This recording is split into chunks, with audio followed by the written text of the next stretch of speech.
He wanted to see who Jesus was, but because he was short, he could not see over the crowd. So he ran ahead and climbed a sycamore fig tree to see him, since Jesus was coming that way. When Jesus reached the spot, he looked up and said to him, "Zacchaeus, come down immediately. I must stay at your house today." So he came down at once and welcomed him gladly.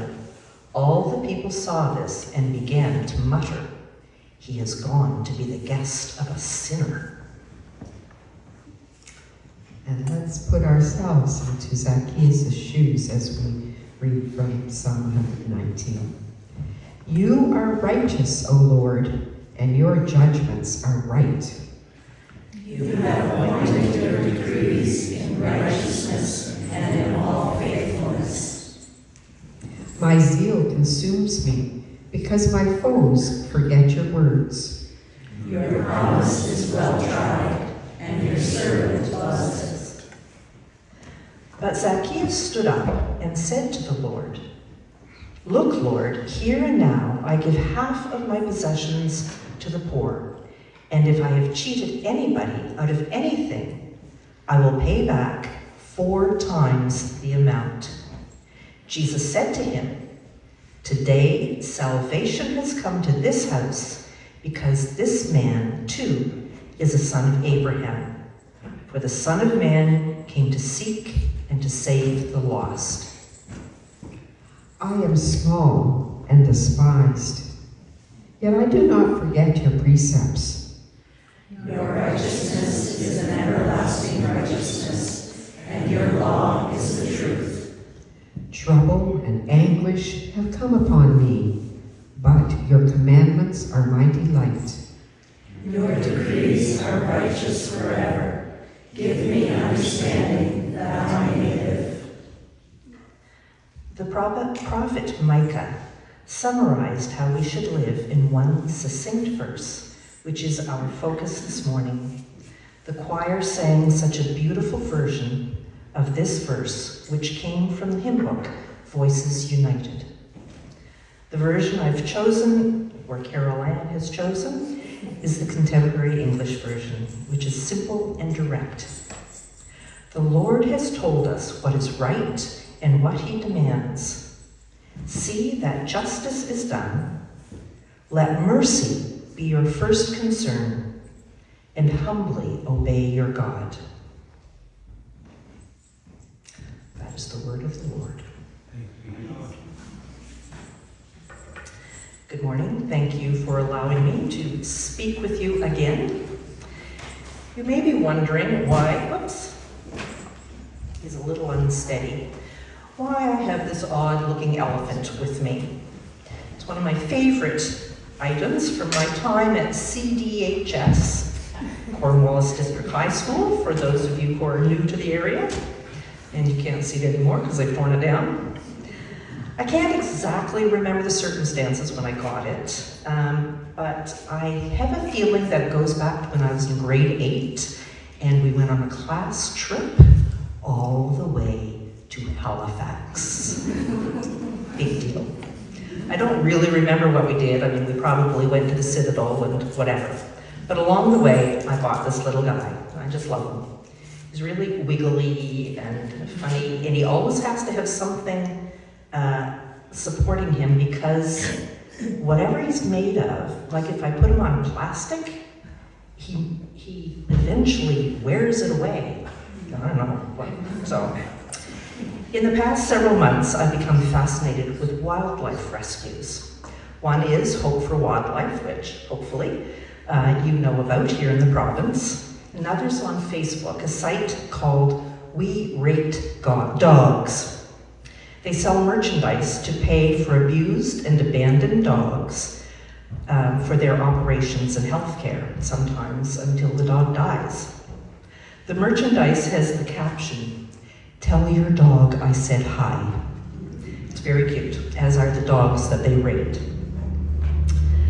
One that relates to this little guy is the Sheldrick Wildlife Trust. They rescue orphaned elephants in Kenya. Many of them have been orphaned because of human-elephant conflict, some of them through natural occurrences. But the keepers who work at the trust and the volunteers who support them give these tiny elephants a second chance at life. And the newborns, or young ones, are tiny, in comparison to a full-grown elephant. They're about the size of a large dog. The orphans stay with the trust up to 10 years before they're old enough and have learned enough to live on their own in the bush. Elephants live a long time, like 50, 70, 80 years. So at 10, they're just still young. So what does all this have to do with my work or the God of second chances?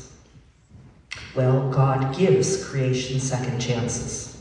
Those examples, orphaned elephants, abused and abandoned dogs, and injured wildlife, are all about animals being given second chances, mostly through the work of people who have heart for those animals, wild or domestic. God also has a heart for people who have been abused, abandoned, injured, and orphaned. Sometimes it's God who intervenes in their lives, and sometimes it's God's people who intervene. Here are two stories from my work about second chances. One shows how we humans struggle to give second chances, and one shows our God of second chances. Much easier to leave with that one. So I'm going to start with the sadder one. I was looking through a pile of letters and cards and drawings that I had received from inmates over my 18 years. I came across one that broke my heart. I debated telling this story because of its sadness, but I thought it tells a tale of how not having God in one's life can make life harder for ourselves and for those around us. Let me give you a little bit of background first. One of the prison ministries, Gospel Echoes, supplies correspondence Bible studies in a set of 8 booklets. I was going to bring them and I forgot. When the inmates have finished the first 4 booklets, they submit a name to the organization that they want stamped in gold on the front of a new Bible. Could be their own name, or it could be the name of a loved one. Sometimes they put their mom's name, or a child's name, or wife or girlfriend. So they send that address to Gospel Echoes with their completed Bible studies, and Gospel Echoes sends the Bible to that home address. Many of the inmates do get them with their own names on them. I had one young guy get his Bible just this week, I think it was, or last week, and I happened to be in the hallway as he was, maybe I had just given it to him, and he was going back to his unit, his living unit, and one of the officers was there, and he lifted it up and said, "See what I got?" This Bible with his name printed on it. So that's the background. That letter I had saved for some reason was from the mother of one of the inmates with whom I worked while I was at Burnside. The inmate, let's call her Amanda, had done the Bible studies and sent the Bible with her daughter's name, who was 7 years old, and was living with Amanda's mother. So Amanda had the Bible sent to her daughter. Amanda's mother, whose name, ironically, you'll understand, was Faith, was incensed by the Bible arriving for her granddaughter. She was sure it was a scam that her daughter was perpetuating on the jail. I don't remember, it was a long time ago, the situation between Faith and Amanda, but obviously Faith was finished with giving any second chances to her daughter. She didn't have the story of Zacchaeus in her heart. I found it very sad that a special gift, like a Bible, from an incarcerated mother to her daughter, was discredited by that inmate's mother. A Bible that she had earned through completing 4 Bible study booklets was dismissed, and the mother, Faith, was angry. I don't know or remember if the young daughter was allowed to keep the Bible from her mother. She may not have even known that it had arrived for her. My prayer was that Amanda had found a second chance with God, that during her studies, she learned that God gives second chances. We humans aren't always able to do that, even though that's what we're called to do, as we heard numerous times in Micah's verses.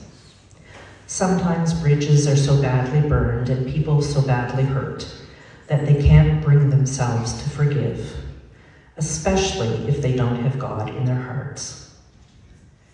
But God always gives second chances. The Bible the promise is there in the Bible that Amanda had been studying. In Hebrews it says, "And they will not need to teach their neighbors, nor will they need to teach their relatives, saying, 'You should know the Lord.' For everyone, from the least to the greatest, will know me already. And I will forgive their wickedness, and I will never again remember their sins." I will never forget I will forgive their wickedness and never again remember their sins. That is God's promise of second chances to all of us. The second story is happier and is an example of that. One of the very first inmates that I worked with when I was at Burnside, I'll call him Brad, although I have a picture of his face in my mind and I know what his real name is, so I hope I don't miscall him. He had a terrible story to tell. Over the course of about 6 months, as we talked about his upbringing and his mother in particular, it became very clear that he hadn't had much of a chance. His father had left the family when Brad was young and had moved out west. So Brad was the man of the house. It's just him and his mother, no siblings. She did bring in some money, gained through the oldest profession, but she was lonely. She had a drug addiction, thus her profession, and she wanted someone with whom she could do drugs. So at the age of 13, she, Brad's mother, put the first needle into his arm when he was 13. As you can imagine, it didn't get better after that. Of course, he became addicted, as shooting up is usually hard drugs. He started stealing to support them both, food, rent, whenever his mother wasn't working, but especially their drug habit. He would get caught, come to jail, get clean from that time that he was in jail, and be so worried about his mom and her addiction. He just wanted her to get clean too. So when he would be released, he would go home and be so intent on helping her. But after several months of living in the same house, she would eventually bring him down again. This happened over and over again. He would come into jail, get clean, get out, steal, come into jail, get clean, get released. One of those times when he was in jail, he started coming to chapel, doing those correspondence Bible studies, talking with me, and eventually he realized that God wasn't calling him to help to rescue his mother. God was calling him to rescue himself. The merry-go-round that he and his mom were on wasn't helping either one of them. That wasn't what God wanted for their lives. And after those many chances, second, third, fourth, fifth, and on, with the justice system, he finally understood that God's second chance was what he really desired. Eventually, he received a longer federal sentence and ended up at Springhill. His first sentences had been short within the provincial system. Usually they were 6 to 8 months, but eventually the judges, realized that he needed more. So at that time, when he was sent to Springhill, I was also volunteering at a program there that took place every 6 weeks. Brad and I would talk during the breaks. He was clean again, and with the help of the chaplains and the chapel volunteers, he became more mature in his faith. That, plus remaining clean for a longer amount of time than the provincial system allowed, he stayed firm in his faith. Upon release, he stayed clean. He realized that he couldn't help his mother if she didn't want to be helped. So after struggling a long time with the decision, he moved out west to live with his father, who wanted to support him in this new life. Brad was a writer. Here are some haiku, those little short Japanese poems that he wrote. Sorry, Lord, I lost my way. Faith, bring me home. Cold darkness within, get yourself out, for my soul belongs to God now. Faith restores, replenishes all wilting souls. These words that our Zacchaeus this morning from Psalm 119 are true for Brad as well. Trouble and anguish have come upon me, but your commandments are my delight. Your decrees are righteous forever. Give me understanding that I may live. Brad truly understood our God of second chances. Amen.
Restorative love, strengthen you for the work ahead. Go in peace to be instruments of God's justice, compassion, and renewal. Amen.